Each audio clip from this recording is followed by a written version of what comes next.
So guys, sa mga viewers na may mga nagtatanong kung paano i-set up ang trading sa lathe machine. So ito po, tuturo ko po sa inyo, panoorin nyo po. Take note. Ito po yung diagram ng lathe. So ang titrade po natin ay 2.0. So hanapin po natin dito sa label ng 2.0. Ito po yung thread. Ito po yung millimeter. Ito po yung inches. So sa pitch tayo is millimeter sa 2.0 to. So ang setup natin ay kung saan siya nakatapat.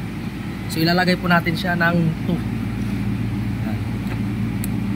2. Ayan, kalagay 2. Then yung 2, ang katapat niya naman dito sa left side ay 1. Sisit naman natin ng 1. So nakalagay na ng 1, okay na po yan. So nasa mm po tayo, lalagay natin ng mm, ito yung inches. So dito tayo sa mm. Then pupunta natin sa thread.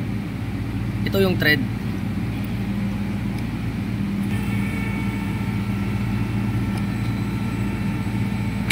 Yan, nakalagay na.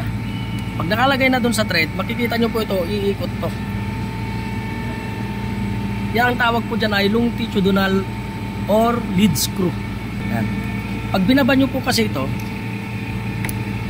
ang gagalaw po, ang magmumove to eh. Sa automatic po yan. So ilalagay natin sa thread.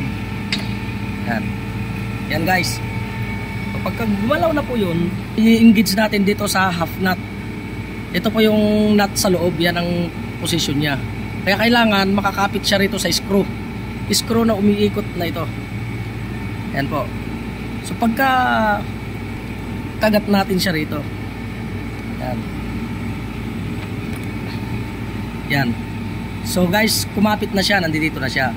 So makikita nyo ngayon, magmumove na ngayon to. Yan, tatakbo na ngayon yan. Gagalaw na yung carriage. Yan guys. Tatakbo yung carriage dahil ito lead screw ay nakakapit yung half nut. Dadalhin niya ngayon yung carriage papunta doon sa workpiece.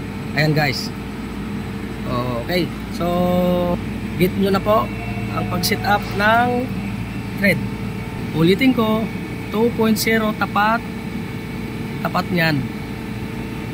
So ito yung setup niya, 1, 2. Tapos double check natin and naka-thread po siya. Gagalaw po yung lead screw or longitudinal thread. Okay, then magti-thread po tayo.